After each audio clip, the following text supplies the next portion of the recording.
जालिम सास और भोली बहू। मायापुरी नामक गांव में शकुंतला नाम की औरत अपने बेटे गिरधर और बहू मनोरमा के साथ रहती थी। शकुंतला बहुत ही दुष्ट और क्रूर थी। उसकी बहू मनोरमा कुछ भी करे, शकुंतला हमेशा उस पर चिल्लाती और उसे खड़ी खोटी सुनाती। उसका बेटा गिरधर कोई काम नहीं करता, वो बहुत ही आलसी और निकम्मा था, जिस वजह से मनोरमा बच्चों को स्कूल में पढ़ाकर जो भी छोटी मोटी रकम मेहनत करके कमाती थी, उसी से वो अपना घर चला पाती थी और 3 वक्त की रोटी जुटा पाती थी। इतना कुछ करने के बावजूद शकुंतला हमेशा मनोरमा पर चिल्लाती रहती और मनोरमा को बहुत बुरा भला कहती। जब से तुम इस घर में कदम रखी हो, मेरे बेटे का जीना ही हराम कर रखी हो। तुम्हारी वजह से मेरा बेटा चैन से सो भी नहीं पाता, समझी? मनहूस कहीं की। अब खड़ी खड़ी मेरा मुंह क्या देख रही हो? जाकर घर का काम करो।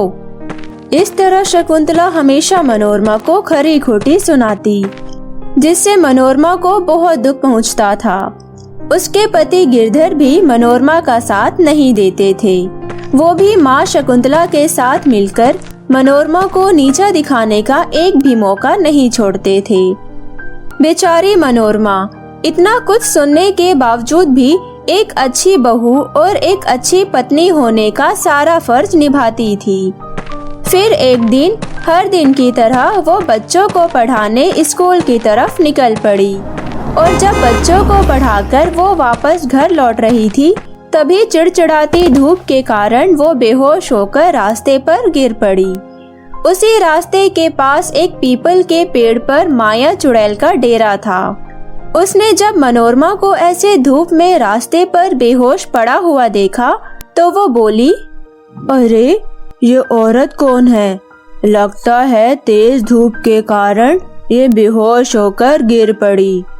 कोई मजबूरी रही होगी, तभी इतनी धूप में घर से निकली है। इतना बोलकर माया चुड़ैल मनोरमा के पास गई और उसे अपने गोद में सुलाकर उसके मुंह पर पानी की कुछ बूंदें मारी। मनोरमा को थोड़ी देर बाद होश आ गया।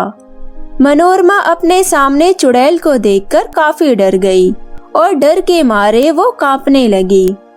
अरे अरे, तुम डरो नहीं, मैं तुम्हें कोई तकलीफ नहीं पहुंचाऊंगी। तुम मेरी बेटी जैसी हो। मैं तुम्हें देखकर समझ सकती हूँ कि तुम्हारे जीवन में बहुत कठिनाइयाँ हैं। तुम मुझे अपने बारे में बताओ, मैं तुम्हारी अवश्य मदद करूंगी। बताओ बेटी, बताओ। ये सारी बातें सुनकर मनोरमा को राहत पहुंची और उसका डर कम हुआ। चुड़ैल की मीठी मीठी बातें सुनकर मनोरमा की आंखें भर आई। अरे अरे बेटी, तुम रो नहीं, आज के बाद मैं तुम्हारे साथ हूँ। बताओ क्या हुआ? मुझे नहीं पता कि आप कौन हैं, पर आपने जो मुझे माँ के भांति प्रेम और स्नेह दिया, मुझे मेरी माँ की याद आ गई, इसलिए आंखों में आंसू आ गए। माँ के जाने के बाद पहली बार किसी ने मुझे स्नेह किया। फिर मनोरमा अपनी सास और अपने पति के बारे में सारी बात बताई। मनोरमा की बातें सुनकर माया चुड़ैल को बहुत गुस्सा आया। कैसे लोग हैं? मैं उन्हें नहीं छोड़ूंगी, मैं जरूर से उन्हें सबक सिखाऊंगी। इतना बोलकर माया चुड़ैल मनोरमा के साथ उसके घर चली जाती है।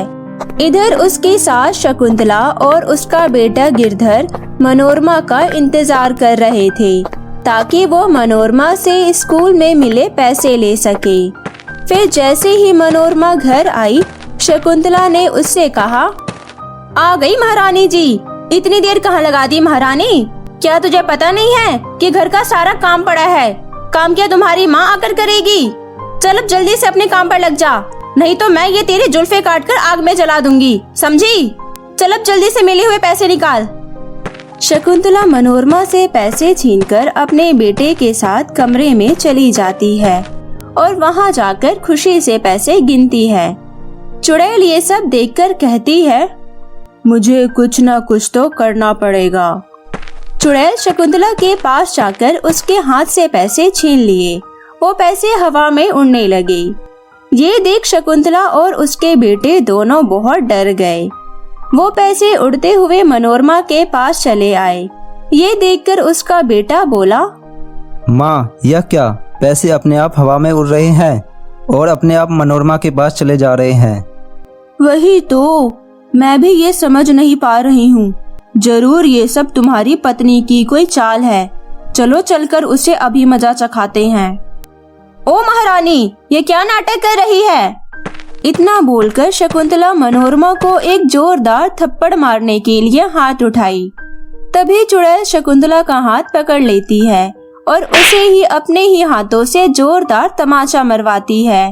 ये सब देख गिरधर बोला, क्या तुम मेरी माँ को मारोगी? तुम्हारी इतनी हिम्मत? इतना बोलकर गिरधर भी मनोरमा को मारने के लिए जैसे ही हाथ उठाता है, चुड़ैल उसका हाथ पकड़ लेती है और सबके सामने प्रकट हो जाती है। अपने सामने चुड़ैल को देख उसकी माँ शकुंतला और गिरधर बहुत ही घबरा जाते हैं और डर के मारे कांपने लगते हैं। चुड़ैल, अरे बचाओ रे कोई! शकुंतला और गिरधर वहाँ से भागने की कोशिश करने लगे। तभी माया चुड़ैल ने अपने शैतानी शक्तियों से उन दोनों को हवा में गोल गोल घुमाने लगी। अरे रे रे, बचाओ रे कोई तो बचाओ, मुझे नीचे उतारो। एक ही शर्त पर तुम्हें नीचे उतारूंगी। आज के बाद तुम दोनों को काम करके इस घर को चलाना होगा और अपनी बहू का भी अच्छे से ध्यान रखना होगा, नहीं तो मैं तुम दोनों का खून पी जाऊंगी मारकर, समझे? बहुत हो गई तुम लोगों की नाटकबाजी, अब नहीं चलेगा। कृपया करके हमें माफ कर दीजिए, आप जो कहेंगे हम वही करेंगे। बहू, तुम भी मुझे माफ कर दो। हाँ मनोरमा, हमें माफ कर दो, हमसे गलती हो गई। चलो अच्छा है, तुम्हें अपनी गलती का एहसास हुआ। अब मैं यहाँ से जा रही हूँ। मनोरमा बेटी, तुम्हें कभी भी मेरी मदद की जरूरत पड़े तो मुझे याद कर लेना। इतना बोलकर चुड़ैल वहाँ से चली जाती है। फिर उस दिन के बाद से गिरधर कोई अच्छी सी नौकरी पकड़कर काम करने लगता है और उसके साथ शकुंतला का व्यवहार भी मनोरमा के प्रति बदल जाता है और वह मनोरमा के साथ घर के कामों में हाथ बटाया करती। फिर उस दिन से मनोरमा खुशी खुशी अपने पति गिरधर और सास शकुंतला के साथ रहने लगी। तो मेरे प्यारे दोस्तों, कैसी लगी आपको ये कहानी? मुझे कमेंट करके जरूर बताएं और कहानी पसंद आई हो तो अपने दोस्तों के साथ भी शेयर करें। और हाँ, अगर आप मेरे चैनल मिनी एंजल टीवी पर नए आए हैं तो प्लीज मेरे चैनल को सब्सक्राइब करना ना भूलें। तब तक के लिए बाय बाय।